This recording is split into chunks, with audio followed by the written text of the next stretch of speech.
आज हम लोग मंदिर बनाम मस्जिद पर चर्चा करेंगे। आप सभी जानते हैं कि इस समय एक सर्जिंग डिबेट के रूप में ये सामने बात आ रही है ज्ञानवापी मस्जिद को लेकर के, खास करके ताजमहल के संबंध में। डॉक्टर रजनीश जी ने, जो रजनीश सिंह पूरा नाम है उनका, अयोध्या में मीडिया प्रभारी हैं बीजेपी के, उन्होंने हाई कोर्ट में लखनऊ बेंच में एक याचिका लगाई थी, तो उसको उसने खारिज कर दिया। वो 22 कमरे 1934 में कहा जाता है मेंटेनेंस के लिए खोले गए थे और उसमें ताले बंद हैं ताजमहल में। तो ताजमहल के बारे में भी संक्षेप में हम चर्चा करेंगे और फिर ज्ञानवापी मस्जिद, अगर अभी तो सर्वे चल ही रहा, अभी कल भी चलेगा, उस पर भी हम लोग चर्चा करेंगे। और जब मथुरा की बात आएगी तो वहां उस पर भी हम लोग बाद में चर्चा करेंगे। आज हम फोकस करेंगे ताजमहल पर और ज्ञानवापी मस्जिद पर। आपको मैं बताना चाहता हूं कि अंग्रेजों के समय में, हम लोग सबसे पहले ताजमहल पर चर्चा कर लेते हैं। अंग्रेजों के समय में 1934 में मेंटेनेंस के लिए उन 22 कमरों को खोला गया था, जिसके बारे में ये दावा है बीजेपी के लोगों का या बीजेपी के अनुषंगी संगठन से जुड़े हुए लोगों का, जो हिंदूवादी संगठन है उनसे जुड़े हुए लोगों का, कि उन 22 कमरों में ही शिव मंदिर के रहस्य छिपे हुए हैं, उसके अवशेष हैं। सच्चाई ये है कि वो ये इतिहास से दावा करते हैं। परमार्थ देव एक चंदेल शासक था, कहा जाता है यशोवर्मन द्वितीय का वह पुत्र था, और 1212 में उसने तेजो महालय नाम से, जहां ताजमहल है वहां तेजो महालय नाम का एक शिव मंदिर बनवाया था। और बाद में चल करके अकबर के समय में राजा मान सिंह के जिम्मे उसके देखरेख की जिम्मेदारी आई, और फिर उसके बाद से शाहजहां के समय वो जयसिंह, राजा जयसिंह जो थे, उनके पास चूंकि उसकी मिल्कियत थी, उसका मालिकाना हक था, तो कहा जाता है शाहजहां ने जबरदस्ती इसको ले लिया।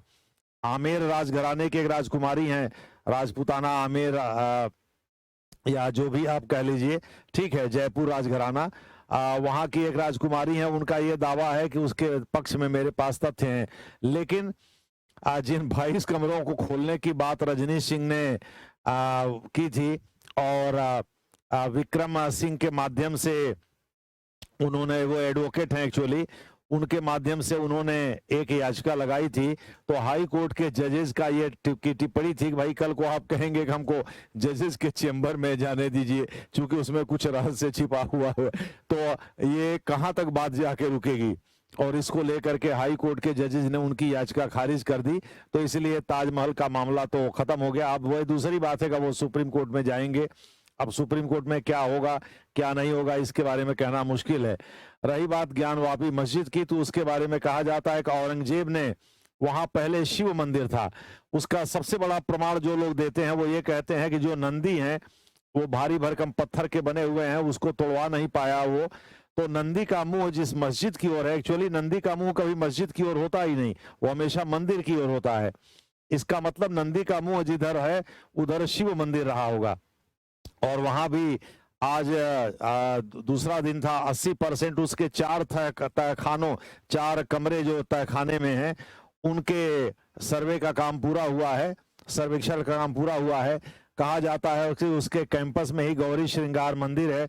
महिलाएं 1991-92 तक वहां पूजा करती थीं।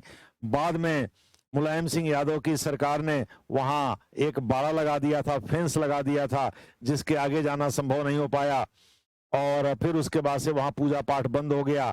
तो उन 4 तहखानों में से, या 4 कमरों में से, तहखाने में जो 4 कमरे हैं उनमें से एक हिंदुओं के पास है और 3 जो है मुस्लिम पक्ष के पास है। जो हिंदू पक्ष के पास है उसमें गेट नहीं है, उसमें केवल चैनल लगा हुआ है। जो मुस्लिम पक्ष के पास है उसमें गेट है, उसके ताले, वहां के सिविल अदालत का फैसला है कि उसके ताले तोड़ दिए जाएं अगर चाबी ना हो तो, या ना खुले तो शांतिपूर्ण तरीके से कल और आज उसका सर्वे हुआ है। कल भी 2 घंटे के करीब उसका सर्वे होगा, तो वो 100% हो जाएगा। उसमें कई और भी साक्ष्य प्रस्तुत किए हैं हिंदू पक्ष के वकीलों ने, जिसमें वो पुष्प मंडल का साक्ष्य है, और दीवालों पर और भी हिंदू मंदिरों के जो पहले नक्काशी किए हुए जो साक्ष्य होते थे उससे रिलेटेड बहुत सारे साक्ष्य हैं जो उन्होंने कोट किए हैं, जो नागर शैली के बाद विकसित हुए थे गुप्ता पीरियड में।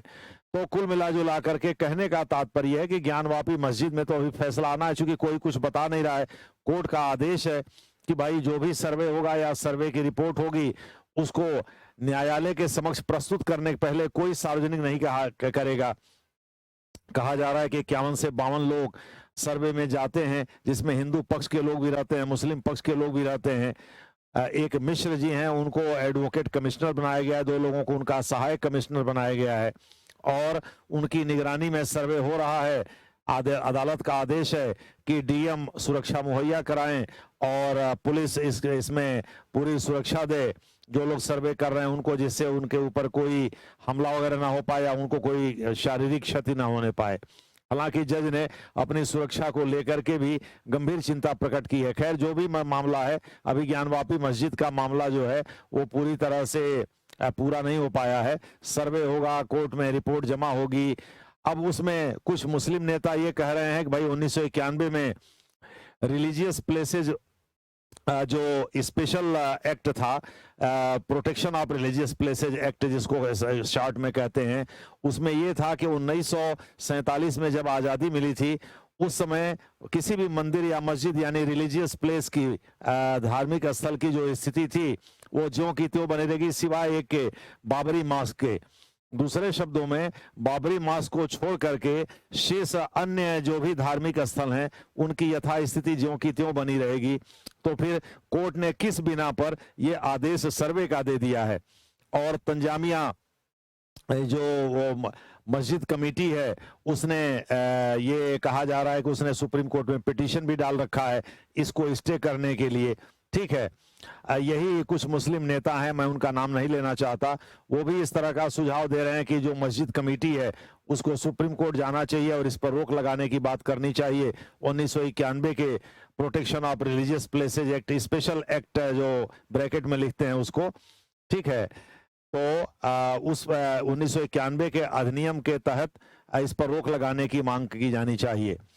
तो ताजमहल का मामला तो तेजो महल है, जो पहले बताया जा रहा था कि वो शिव मंदिर है और उसकी जगह उसको बनाया गया, वो तो मामला खत्म हो गया। वैसे भी 2018 में वर्तमान केंद्र सरकार ने हलफनामे में, कि आप सभी लोगों को पता है कि पुरातत्व सर्वेक्षण विभाग, आर्कियोलॉजिकल सर्वे जिसको कहते हैं आप लोग, archaeological survey of India, Bharat का पुरातत्व सर्वेक्षण, डिपार्टमेंट ऑफ आर्कियोलॉजिकल सर्वे है, ये कोई मंत्रालय नहीं है ये, और department of geological survey of India, भूगर्भ सर्वेक्षण विभाग, ये इन दोनों का चेयरपर्सन जो होता है वो प्राइम मिनिस्टर ही होता है।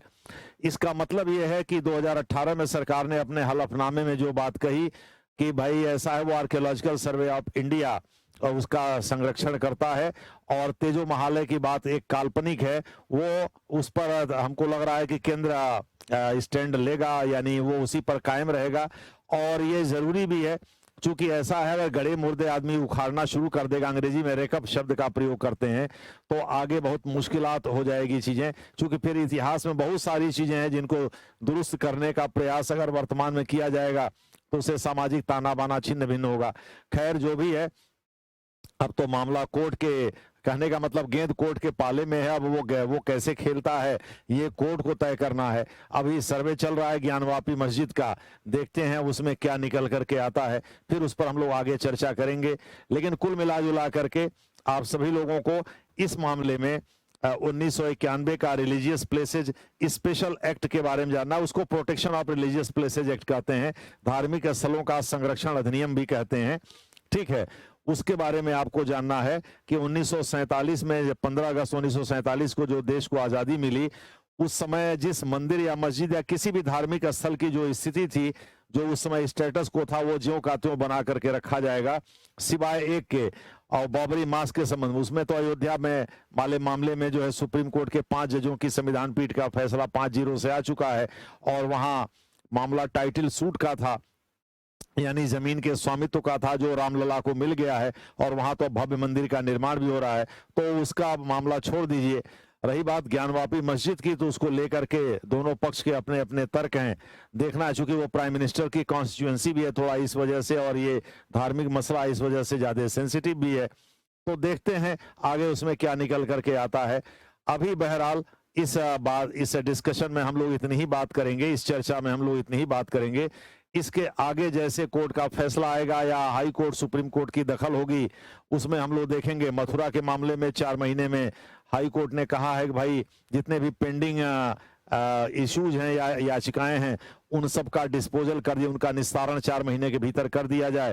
तो मथुरा के संबंध में भी फाइनल जो बात उभर करके आएगी उसको भी हम लोग देखेंगे।